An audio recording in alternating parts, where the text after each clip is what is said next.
Dahil sa sunod-sunod mong paglabag sa patakaran kong ito, humantong ako sa isang desisyon. Ikaw ay pinapatawan ko ng forced eviction.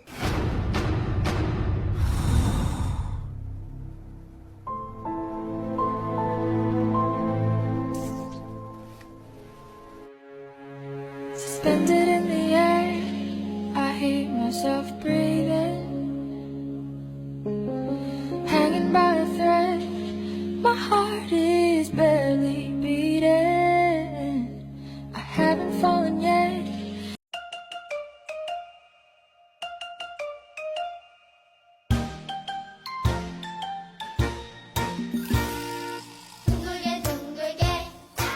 Ma!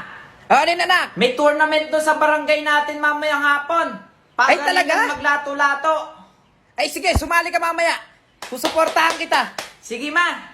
At ang ating next na kalahok, Mr. Jeko! Woo! Anak ko yan! Go, anak! Number 1!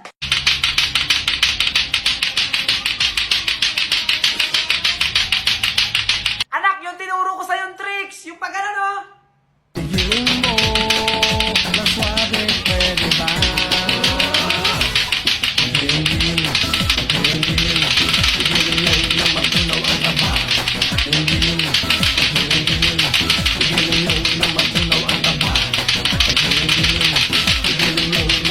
At ang ating lato-lato winner is Mr. Jeko!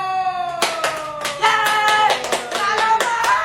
And she said from Hawaii. Do you know speak in Bulacan? Ano? Nasaan ka na ba? Saan ka na naman nagpupunta? Umuwi ka na, miss na kita. Ma! O bakit? Pinapapunta po kayo ni ma'am sa school. Ay bakit? Siguro may ginawa ka na naman kataratat Wala po. Ay bakit ako pinapunta ng teacher mo? Tinanong po kasi ni ma'am kanina sa alphabetical. Oh, Tinanong po ni ma'am kung ano po yung gitna ko. o ano sabi mo? Sabi ko po ma'am, pusod. Sinasabi ko na nga pa eh. Ba't puso? The middle name niya, middle name. Eh ma, wala naman sinabi kung sa pangalan ko eh. Ay, oo nga ano, sa bagay. Ikaw matatanungin kita, anong gitna mo? Pusod. O sabi sa'yo May. Ay, oo nga ano. Tama ka naman anak.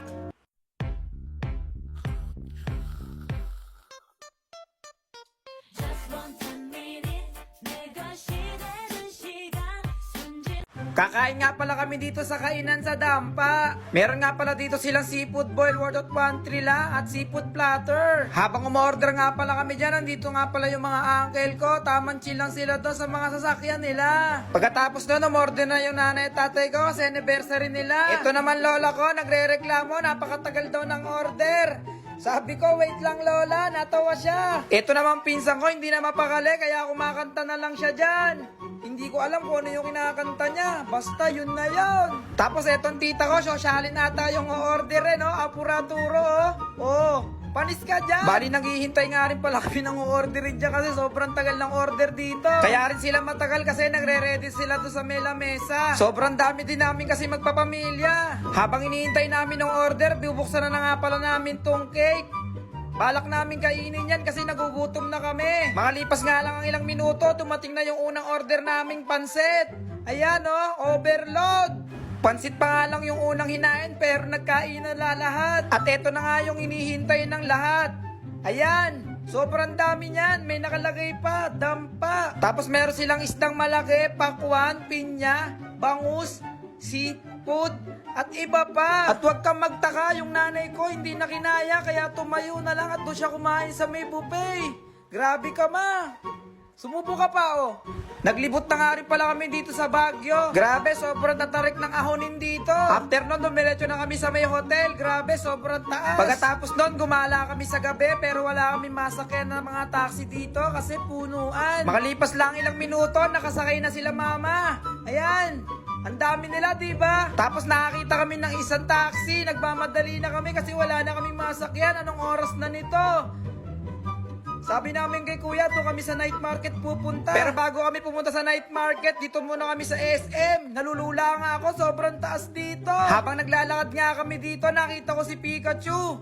Sabi ko, magpapapicture ako, Pikachu. Bigyan mo ako ng isang magandang Thunderbolt. Hindi lang nga pala si Pikachu ang nandito rin si Barney. Barney is a dinosaur. Padiretso na kami dyan sa night market. Sobrang dami ng tao. Kailangan muna natin tumawid. Kumain na nga pala kami muna dito sa may food court. Sobrang daming pagpipilian dito.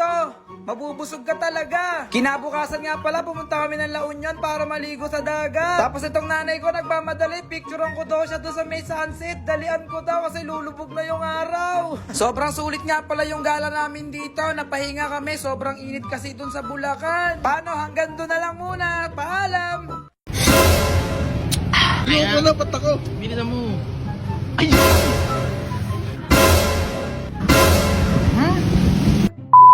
Magandang araw nga pala sa inyo. So kasama natin yung tropa natin dyan para mag food trip. Niyaya ko kasi siya kanina. Gusto na daw niya kumain ng squid ball. Sabi ko hindi squid ball to, takoyaki to. Tapos hindi lang yan, umorder din kami ng putlong. Ayan, tingnan nyo oh. Ang daming mayo at cheese. Dito lang to sa San Juan. Makikita nyo lang to sa papaliko. Pag hindi ka kasi lumiko, mababangga ka. So ayun, kumuha na nga ako dyan ng takoyaki at kinain ko na. Di ko masisibat ganito, ginagnabalan ko lang natural. Unang first bite mo, mapapakanta ka ng rap star. Tapos eto kasama ko, parang si Patrick Star. Lakas mo kumain, Patrick. Tapos second bite natin, titikpan natin tong footlong. Tapos kung maliit yung bunganga mo, hindi ka talaga uubra dito sa tinapay na to. Sobrang ang sarap ng footlong na to, hindi mo pigilang hindi kumain ng kumain. Eto ang kasama ko, parang nabilautan. Takaw mo kasi po. Pagkatapos nga pala namin kumain ulit kami. Dito lang to, malapit sa may kinainan namin kanina. Shoutout nga pala Dingoys. Ang sarap ng food trip dito. Alam mo naman kasi, longganisa na may itlog, tapos isasawsaw mo pa. Pagkatapos mo nga pala kumain, mapapababe ka na lang with mga tropas. Hanggang doon na lang. Tara mag-food trip! Nandito na nga pala kami sa Dingoys. Dito lang to sa City Fair Cup, San Juan Saldiponso. Umorder na nga pala kami dyan at nag-aantay na lang. Makalipas lang ilang minuto, dumating na yung order namin. Grabe, cheesy to. Sobrang solid nito mag-food trip. Tara, kain tayo! Tapos bago pala kumain dito, kailangan picturean. Sheesh, high type pa naman ako. Bali, ang in-order nga pala natin dyan, french fries at saka chicken wings. Sinamahan pa natin ng extra rice at shawarma. Bali, ang una natin po food tripin dito is yung chicken wings with cheese. Kung i-rate ko nga pala to, 9/10. Grabe, sobrang sarap oh. At grabe nga pala mga boy, sasamahan mo pa ng kanin oh. Sino ba namang hindi mapapafood trip dyan ng alas 11 ng gabi? At syempre, hindi lang ako kakain dito. Nandito rin yung mga tropa ko. Tinikman ka ng shawarma oh. Sheesh, shawang-shawa ka na ba sa shawarma boy? At eto pa oh, titikman ng french fries.